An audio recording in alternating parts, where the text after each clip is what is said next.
All right, fight fans, here we go. Now in the cage.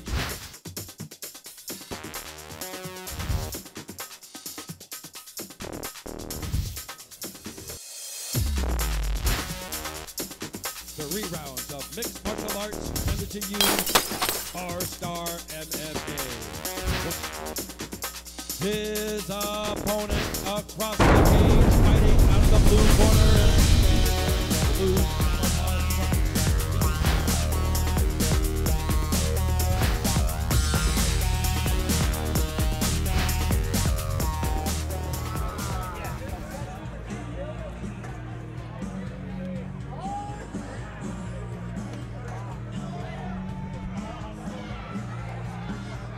Welcome back, folks, to Spar MMA.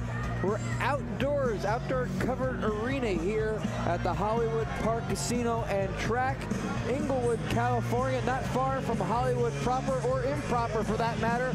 On the Yakman Riot Committee, joined cage side by Hector Sick Dog, wrestling base, multi-talented commentator and fighter Ramirez. I think they're all on the birth certificate too. Aaron True.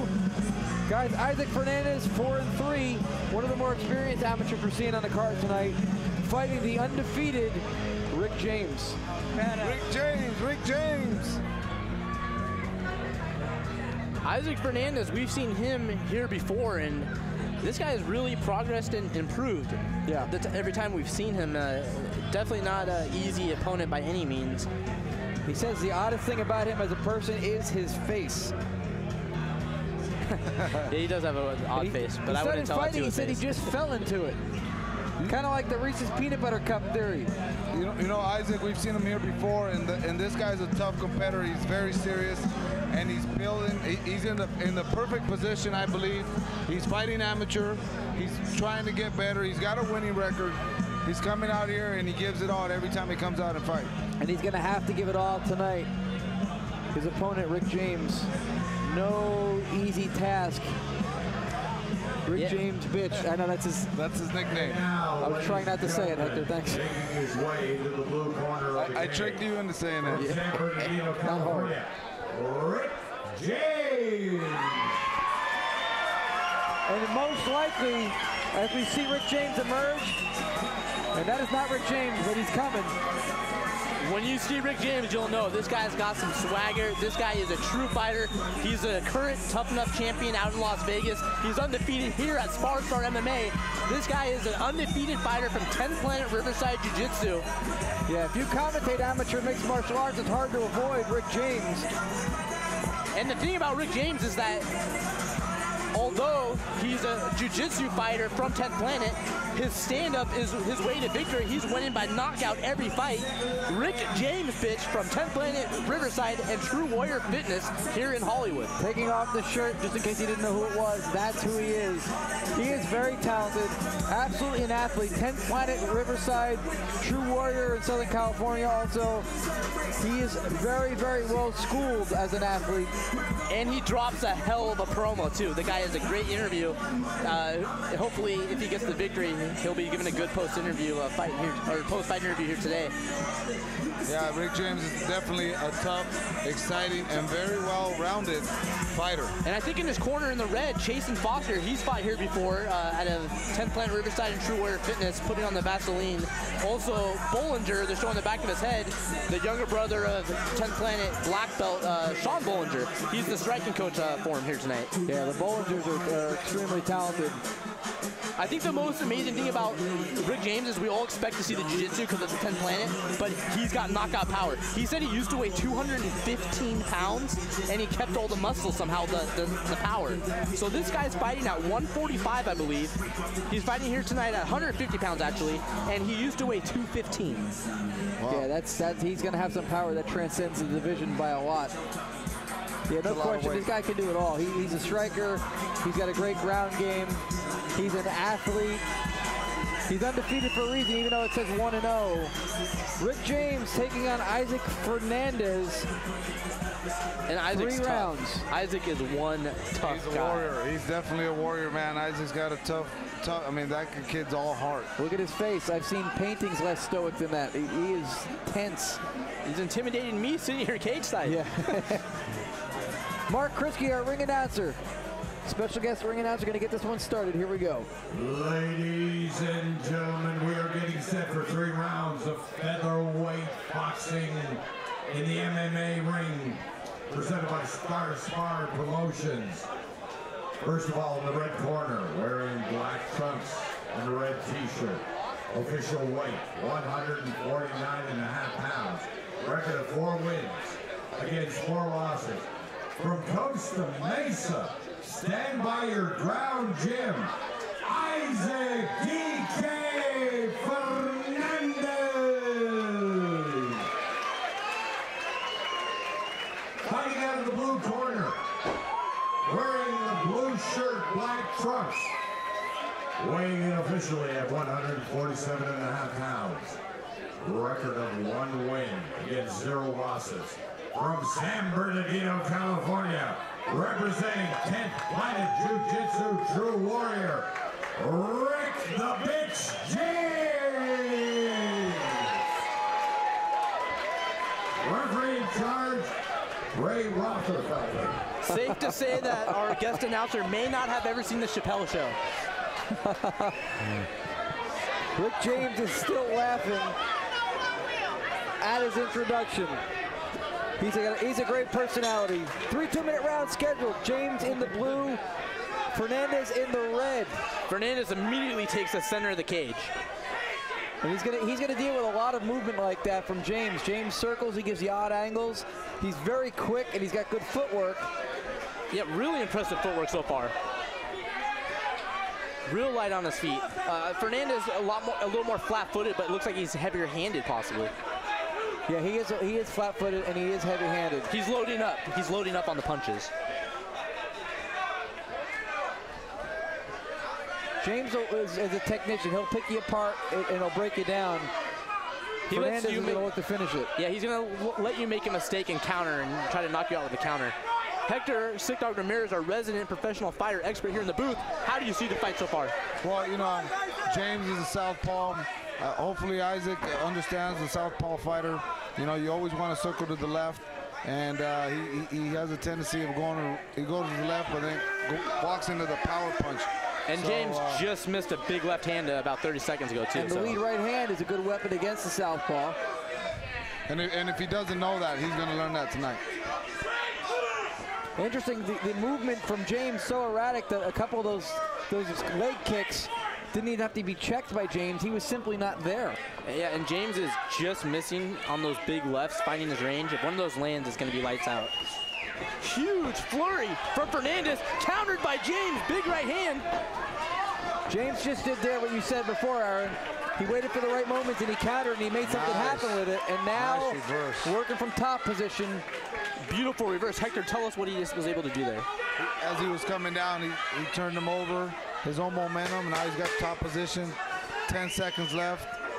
Good guard recovery by Fernandez. He could have got mounted there. Yeah, James trying to press off to land some ground and pound to finish the round. And I think James is going to take the first round. I think he did overall, even though it was at the end, there was relatively even, but James had the takedown and a little bit of flurry there. Yeah, and he made the end of the round count for sure. And he very aware what was going on. As soon as the bell rang, he pulled that last punch, didn't throw it. James is definitely controlling the tempo. Isaac's coming in with his aggression, but he's got to be careful. He got a little wild there with that shot up against the cage. He kind of lost his whereabouts in the fight. Yeah, he threw a big flurry and almost his momentum carried him into the cage. He almost fell. Right. I think that's going to be a problem for a lot of Rick James' opponents. His style is very unorthodox. He's kind of like erratic a little bit. His movements are a little bit hard to follow, and he's quick. And what happens is his guys try to cut off the ring or try to force him to make a mistake or act, and then he capitalizes, like you said, and he counters those things and he turns them in his favor. He's so damn powerful that when he hits you with that counter, he likes that right uppercut off the takedown defense. He wobbles you, and once he gets you hurt, he's gonna try to kill you. Yeah, he's a great finisher. Great finisher, yeah. Second round of action coming up. James in the blue, Fernandez in the red. Neither guy hurt. Neither guy made a real dominant performance. Good performances from both. James closed the first round. Let's see where he picks up in number 2. Fernandez has been going for the leg kicks early. Not a lot of success, but he's been going with them, sticking to them. Takes the center of the cage again to start round 2. You see the footwork of James. Fernandez trying to figure it out, maybe if there's a pattern, to his movement here. Once again with the low leg kick. It's more so as slapping his foot though on the shin. It'd be easier to figure out the pattern of somebody's Android phone to unlock it, to figure out what James is doing. He's just so smooth. James is very, methodical with his movement. He picks and chooses his position. He's reading, Isaac like a book, man. He's moving really good. His footwork's really good. Every time Isaac comes out, James is out the way. Yeah, the only thing is because of the short 2-minute rounds, even though James looks really good on his feet, he's got to throw some stuff here. He's got to do something. Right, he can't just circle away. It almost may get Fernandez around because he looks like he's coming because of aggression, forward. yeah, just based on aggression. Yeah, James is a big counter fighter. He needs to be more aggressive on offense. Again, Both tonight's guys fight engage. scored under the California Amateur Mixed Martial Arts Organization known as CAMO, as you see on the shirts. Half-point system. We hope that Camo, again, knows a lot of the things that you brought up again in this fight, Aaron, like that, are things that they need to be scoring. That there could be aggression for Fernandez if nobody else is doing anything except him coming forward. Not effective aggression, but if you got to pick something. Looks like James being very hesitant. Yeah. Yeah, very tentative. It's surprising. Nice leg kick by Fernandez. Another leg kick. That leg kick was nice. That was a sharp leg kick that landed. I don't think what we're seeing from James is gun shy as much as it is intellect. I think he knows he's got a tough, dangerous guy, but he's letting it slow him down a little too much. It's just, yeah, but with 2-minute rounds, and now we're going into the third round here. I mean, that round didn't really do much to impress the judges. I gotta give that round to Fernandez because just on the activity, right? Yeah. James was bouncing around, being more of a counter fighter than aggressive fighter. So, I mean, not a lot of action, but I mean, I got to give that to Isaac. Yeah, I think James was taking so much time to assess and look for counters, and the problem is that Fernandez didn't do much offense either. So if you're looking to counter an attack and the attack never comes, you're standing alone with no dance partner on prom night. Nothing's happening. Yeah, and James, when he fights really overly aggressive guys and can counter, that's where he's dangerous. And like you said, the other Fernandez is not falling into the trap. And James gets those guys out fast. Yeah. I think that's the thing. He's fighting so much of a counter style now, and Fernandez is giving him respect and not being careless. He's also an intelligent fighter, and we saw that second round was a wash. Yeah, it's right. It's 1-1 now, and I think whoever dominates this third round is going to win the fight. I think it's still on the table. Yeah, Fernandez may will himself into a victory here over the undefeated James. That may have been a 29-29 round. Third round of action, rather. Second round just finished. Rick James in the blue, Isaac Fernandez in the red. Hopefully both corners encourage them to pick up the pace. Nice right hand from James, landed. Crisp up the pipe. James has got good, fast hands. But he sees that. He sees that Fernandez loaded up. Yeah, Fernandez, though, is throwing such heavy heat sinkers that he's not really committing. I think now James is finding the feint, finding the range, and he's going to have an explosion here coming up. Here we go. Big left hand from James. Huge left. Fernandez felt that one. Circles out. And this is where James wants it. If he can defend this takedown, break off and land an uppercut, this is exactly where he wants it. But Fernandez, tenacious, trying to fight the double leg here. James is wincing a little bit there. Very nice takedown by Isaac. Very nice. He circled the right direction to get that takedown. Yeah, that was a real tough takedown. James here trying to get out to the side, gets himself up. Nice knee to the body by Fernandez. Interesting now that we said that James needed to be pushed. He's getting pushed now. Isaac being the aggressor, I think if he keeps that up, you know, he could probably steal this round from James. Isaac Fernandez could be stealing the fight right here. He's controlling the fight at this point, meaning the body. We hear the corner yell 30 seconds left in the fight. Rick James needs a finish here, I think, maybe to win this fight. Yeah, Isaac's definitely aggressive, the aggressor in this round again. 10 seconds left. I think James needs to pull something out real quick. James trying to break off, get some distance to land a finishing flurry. Oh, and they want to keep going after the fight. Both guys finish throwing. Fernandez's mouthpiece falls out. Both of these guys want to keep going to round 4. It was almost like the fight was on tape delay. Like we were waiting the whole second round for action, and we got some of the second round action after the bell of the third. I think Isaac was not happy with the last 2 knees that he got at the very end, which were very clean knees. And, you know, they finished up with a little aggression there. And the crowd chanting one more round. We all want to see it. Can we get some kind of rule change here about the 3 rounds, or can we go to round 4? Because now this is getting good, and we don't want to see the fight continue in the parking lot or locker room, so we'll see what happens. Maybe a rematch after this. I mean, a rematch would probably be in order. They were well matched. This isn't when you think that maybe 5-minute rounds better, 5-round fight better. I think that James, he didn't get beat necessarily. I think he lost the fight by not throwing in the second round. I really think that. Right. You got to be in it to win it. Yeah, he didn't get beaten. He gave it away, if that makes sense. It makes absolute sense. It makes a lot of sense. And I think you're absolutely right. There's really no other way to categorize what happened than what you just said. If James had turned it on, one of 2 things happens. He dominates more and he wins, or we have an incredibly good back and forth ebb and flow battle because both guys were willing to do it. Yeah. But it was the trigger getting pulled a little bit too little, a little too late. I think the strong wrestling of Fernandez, it may have been enough here tonight. Both guys I know are... And aggression. I think Rick James, he has a disappointed look is because he knows he didn't leave it all in the cage, and he's upset with himself because we've seen him here at Spar Star. This is... it seems like an off night. We saw him wince, you said, Hector, I think. Maybe he had something wrong, who knows. Yeah, he did wince at that one point when he was up against the cage. I mean, that second round was an all-inclusive vacation for one that he took off that whole round. And if you've seen Rick James fight before, you notice that that's not his style because he's very tenacious and very skilled, and we just didn't see him using it in round 2. Mark Christie's going to let us know what the judges saw.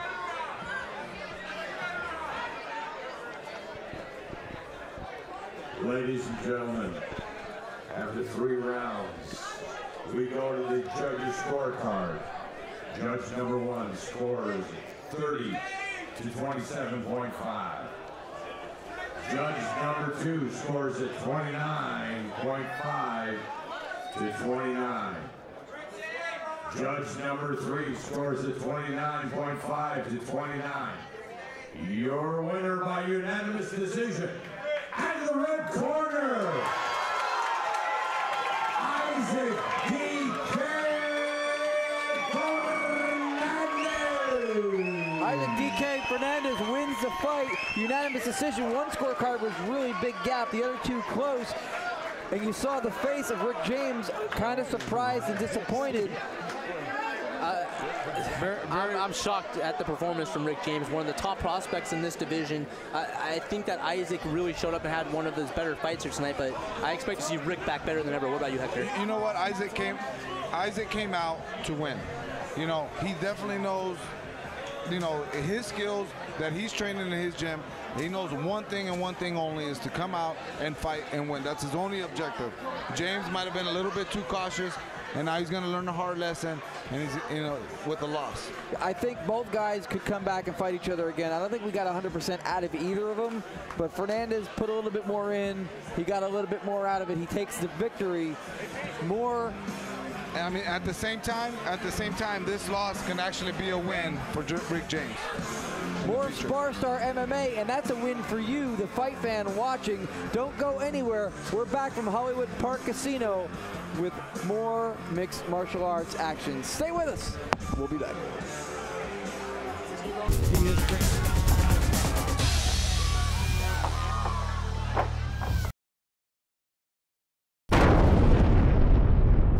All right, Sparstar, we are here with Isaac Fernandez, the winner by unanimous decision. And Isaac, throughout the whole fight, you looked really strong. You looked good. What did you do to prepare? Honestly, I just had to work on my stamina And, you know, we just did a lot more lifting this time, and I actually felt a lot stronger, a lot faster. So I felt pretty good today, a lot prepared. What did you feel were your strong points?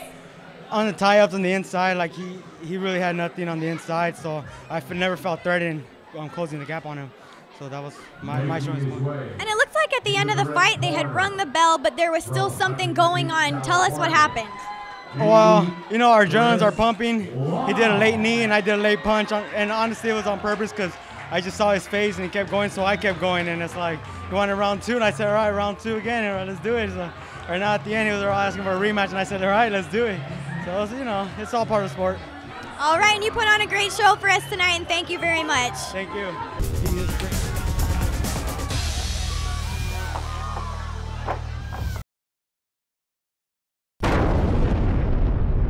Entering the red corner from Los Angeles, California, Darian Matthews.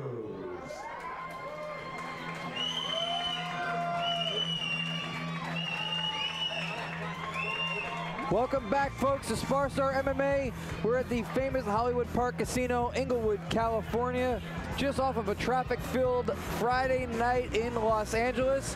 No smog here, only action. Mixed martial arts amateurs making their cases to be professionals. Darian Matthews making his entrance into the cage right now. Says he has abnormally small ears,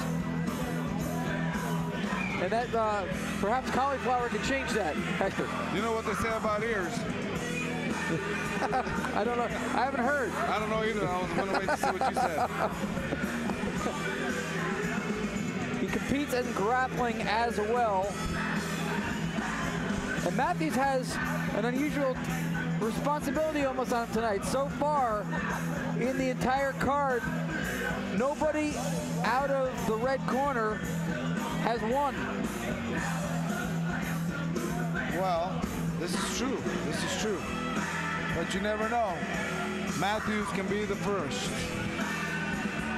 Now, last time we talked about something having a first experience that was positive, Aaron called it, and that guy won his first fight. Yeah. Kyle Olson, though, who he's facing tonight, we've seen a few times. We'll let them call him out, then we'll get back to talking about him. But we've seen Kyle Olson twice. This will be his third appearance in Spar and his second appearance compared to the first, night and day. He really improved going into the second fight. Yeah, he was the unbridled energy guy the first time we saw him, but the next time he actually had been controlled and harnessed. From Huntington Beach, California, Kyle Olson. The Coyote.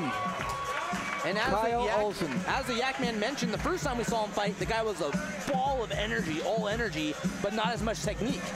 Since then, he's been at Kings MMA full-time with some great coaches, great instruction, and his second fight, he looked pretty good.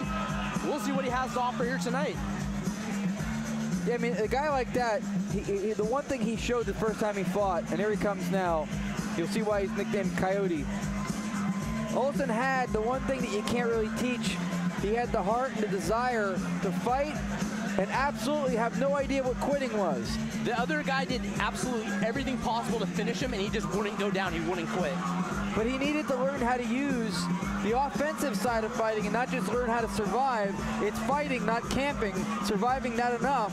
But we've seen that improvement, like Aaron said, substantially from fight 1 to fight 2. What are we expecting tonight now? Well, you know what? One thing about Kyle Olson, he always makes an exciting fight. This guy comes out, and you first see he looks like a wild fighter, like a wild coyote. But let me tell you, that guy has a lot of heart, and he brings the heat every time he fights.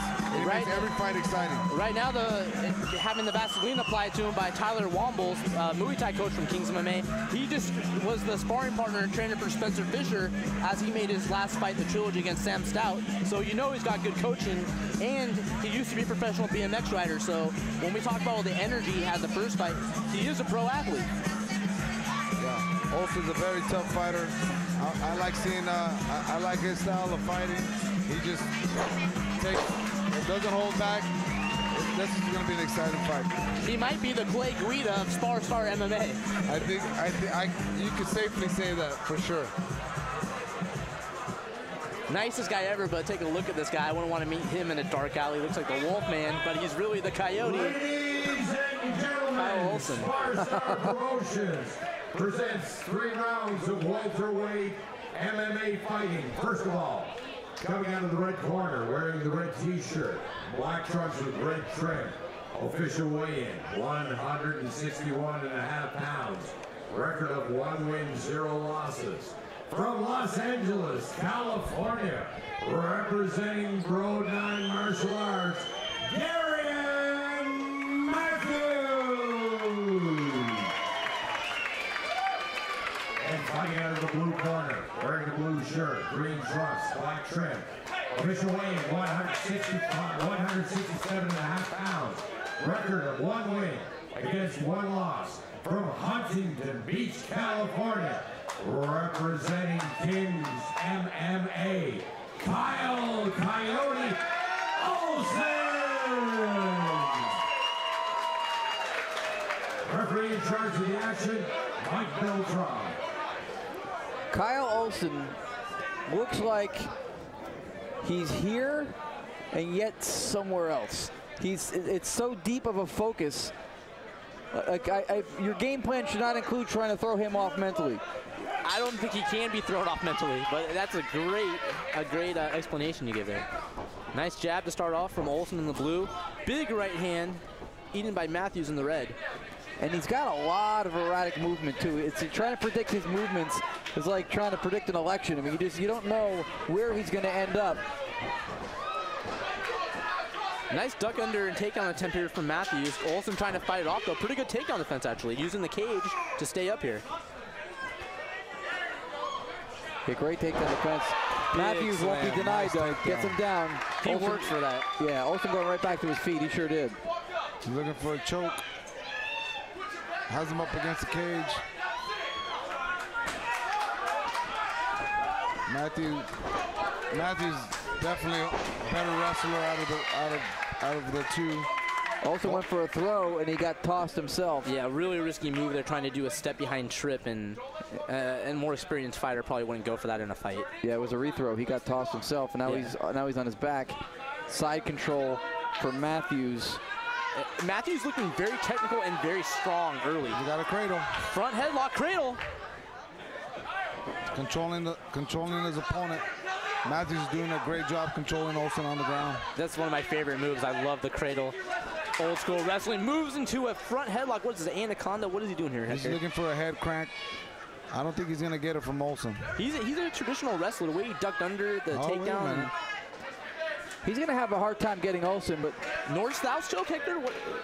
He's looking for the, he doesn't have the right, he's not in the right position. He's got to get the arm around. And Yak, like you're saying, Olson's so squirrely and tough, almost impossible to put him away, even when he's outmatched. It's difficult to do it, but it's interesting to see if Matthews can outclass him technically. That would be the one thing that would still be a problem for Olson this young in his career, is someone who's able to do that. And that's exactly what Matthews did that first round. I think Matthew knows that Olson's a good stand-up fighter, and the best way to win this fight is to take him down and control it like he did in the first round. Yeah. Olson's corner happy he landed early and landed first, but like you said, Matthews, his wrestling was pretty solid. He had a cradle. You don't see that often in MMA. I mean, that's a traditional wrestling move, definitely. He was looking for 2 points, they're trying to flip him back. Or looking for a pin at the same time. And then the way he had the front headlock, and then how he's just spinning around and transitioning, just real clean wrestling, real technical. He can't let Olson work. If his game plan involves keeping him off balance and making him defend and react versus be proactive, that could be what Matthews does to keep Olson on a deficit on the scorecards the whole time. Yeah, that's definitely the key to victory, is don't play into Olson's game. Don't let him be offensive. Yeah, he's got an erratic, unorthodox, difficult style to follow and predict. And if you let him do that, he's going to keep you guessing like a quiz show the whole time. But if you keep him reacting to you with pressure, like Matthews did, changes the game entirely. Second round, Olson blue, Matthews in the red, Beltran in the beard, stepping back. Next round.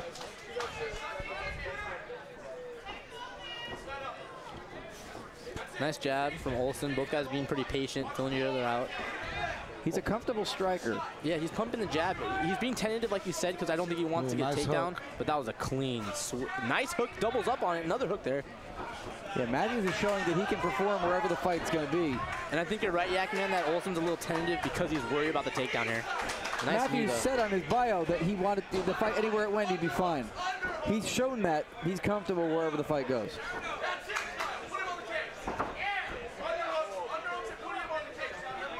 Olson's corner screaming at him to reverse here, get him on the cage. Fighting for underhooks here, but Matthews just uses his body weight so well to hold him against the cage. Yeah, he's doing his strategy. I think this Matthews' strategy is controlling him, controlling Olson up against the cage, showing the judges that he's controlling the fight. And he's going for a high crotch here. He's looking for a high crotch, looking for a slam, but Olson able to defend so far. He's got that underhook there with the left arm. Nice little knee to the midsection. But the thing about a wrestler like Matthews, they're so relentless, he's not going to quit. He's going to keep working for that. And there he goes. Yep. As Aaron says it, so it happens. And the other byproduct of that, too, Aaron, is he eats up the clock controlling position while he's applying that nonstop wrestler pressure. You're right. So even if the whole round is just that one takedown, he controlled basically the whole round working for you, right? The referee, Beltran, yelling at them to work, wants to see a little more action. If you want to take the unorthodox, erratic-styled, high-paced fighter like Olson and keep him from being the offensive guy and put him at a deficit on the scorecards, this is how. Yeah, definitely. Matthews again controlling the second round like he did the first round, pinning him up against the cage. Yeah, this is a nightmare scenario from the guys from Kings MMA when they face a tough wrestler, and Olson's, he's a tough guy. He's not getting finished, but he's sure as heck definitely being dominated. Now you draw the exact line that needs to be drawn, and again, you say something once again that hopefully I'm hoping the judges notice the same thing. He's not pushing Olson to the point that he's beating him or beating him up necessarily, but it's far enough over the line where Olson can't mount enough offense to score. Exactly, and it's almost like stop me if you can. He can't stop it. So he's defending the whole time, no offense, right, Hector? Absolutely. You know, Olson, one thing I think he's a great stand-up. He's very erratic of a type of fighter. But one of the things that I've noticed that he needs to work on is his wrestling defense, and getting out of those situations where he's controlled. He said that he's strictly Muay Thai for this fight. He did a lot of Muay Thai for this fight. And then Matthews was like, well, that's good. Muay Thai is going to help you as much as roller skates tonight. You're not going to be able to use it. Matthews' wrestling is just so effective that against a guy like Matthews, unless you have a lot of experience, maybe college, or it's not college, but high school wrestling, there's not much you can do to stop it. You can try to defend the takedown or get up or work from the ground, but he's going to take you down. Yeah, at some point, like you said, if he doesn't give up. Third round of action. Matthews in the red, Olson in the blue. The Coyotes. Big right hand by Matthews. Olson knows he needs to come hard in this round to win this fight. Looking for the double is Matthews. Great underhooks from Olson, able to defend. Yeah, that was good takedown defense right there. He pummeled under and he stopped the takedown. Nice front kick though from Olson, but countered by a huge straight right from Matthews.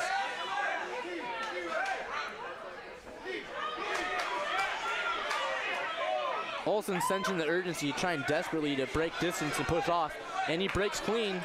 Both men return to the center of the cage. You got to imagine that urgency comes from his corner telling him you need to win. Yeah, and maybe not the round, the fight. Wow, definitely got to work on that takedown, man. He went like Superman takedown. That was a Superman takedown. Yeah, I'm speechless on that, actually. I see the faces of the corner of Olson, too. I think they were a little disappointed at what just happened. Yeah. You got to wonder what the guy's thinking when he's going against a very good wrestler. Yeah. I think that he needs to abandon the jab, go all out, and throw a heavy-handed right hand. That's Olson's only chance, and there it is. And there it is. Aaron says it happens again. But the problem is that this wrestler can throw hands. And Hector, you know the adage in MMA is that you got a wrestler who can throw hands, you got a guy who can dictate where the fight goes. Exactly. And you know what? The threat for Olson as he's doing the stand-up, and he's worried about throwing big bombs, He's getting a little wild. Yeah. You know, he's worried about that takedown. He doesn't want to get taken down by Matthews because that's what's happening in the first and the second round. Yeah, it's a really bad spot for Olson because since he's down on the scorecard 2 rounds to none, he has no choice but to be sloppy and go for a one-hitter quitter. Yeah, and that right hand he threw a minute ago could not have been telegraphed more. Slam by Matthews at the bell. Huge exclamation point. I think that's going to solidify, I think, all 3 rounds to Matthews. Just such a tough wrestler. Really good technical wrestler for Matthews, and pretty impressive. Exclamation point is exactly what you should call that. I mean, I know definitely Olson is disappointed here, and I know that he worked his Muay Thai, but maybe he should really consider doing a little bit more wrestling, especially if he's going to go up against a wrestling opponent. Yeah, and both of Olson, we're assuming he's going to lose. He hasn't lost yet. You never know, but we're assuming both of his losses that we've seen here in Spar Star, all 3 of his fights here in Spar Star, of course, he didn't get demolished and beat into oblivion, but he got outclassed. Yeah, that's a great point. Every one of those fights, when the 2 that he's lost, what he was deficient in became apparent. So hopefully he's learning from that. But I completely agree. He's been good enough to hang in all those fights, but the things that he had deficiencies on are what cost him. And Hector, based off what he's been able to do just almost on pure toughness alone, can he develop the skills at this point? Is it too late, or can he still develop the skills he needs? You know, for me, for a fighter to really learn wrestling, all he has to do is wrestle.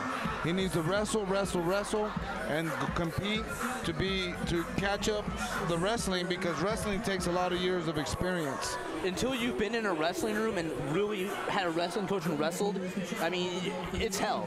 And wrestling is hell, but it's one of the greatest things you can ever do and learn, because the perseverance, the toughness, never quitting, and just the skill that anytime you're getting beat up, you can take a guy down. Wrestling, even though I was never good and won 1 match out of 30, it's just something that I've always kept with me, at least, and the base was always there. Yeah, wrestling is a strong base. A lot of top mixed martial artists have a wrestling base.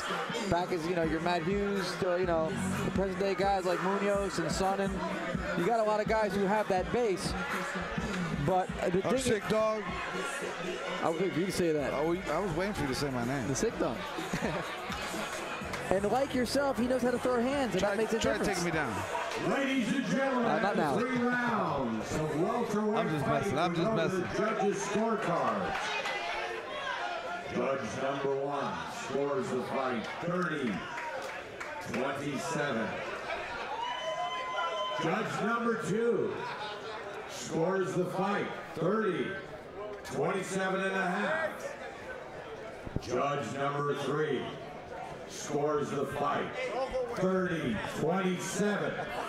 Winner by unanimous decision out of the red corner,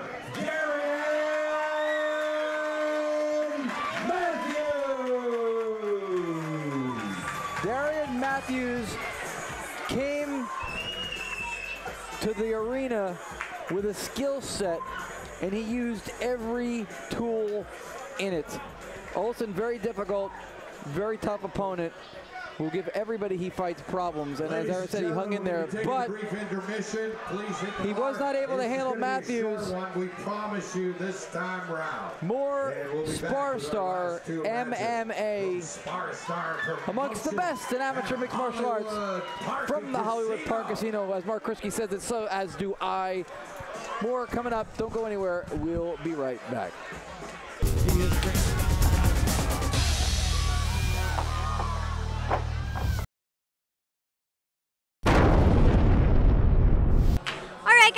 Darian Matthews, winner by unanimous decision, and there was an excellent kick in there that he threw that you actually ended up catching. Yes. So tell us about that. Were you scared when it came at you? No, it hurt. It hurt. It hit me right in my lip and my nose. It hurt a lot. But I could think just keep coming forward, which thankfully I did. I didn't back up, but that still hurt. That was a front kick to my face. I saw. I was wondering if it actually connected, so it did. It did connect. It was right here. I don't know if there's a bruise or a no, actually you're looking good. Not even dinged up or anything. You know, another thing that we noticed is you had phenomenal takedowns, lots of great slams that you could hear all the way in the crowd. Was that part of your game plan? Yeah, that was part of it. We knew that he was a striker. He really planned on landing his strikes and using that for the win. So we planned on closing in the distance, using my strikes, and coming in for the takedown. Another thing that I noticed was that you never looked tired throughout the whole thing. What did you prepare for that? Well, actually, part of our camp, we always stay conditioned. We're Brood 9. It's located in Los Angeles. We do strength conditioning, and it's all year round. We don't really take a break from it. And TDPC is a personal training company. We continually prepare, and we don't really rest, which is part of the conditioning. So that helped me prepare for it. Well, it definitely paid off, and congratulations on your win, and thanks for talking with us. Yeah, thanks so much. I'd shake your hand, but large gloves.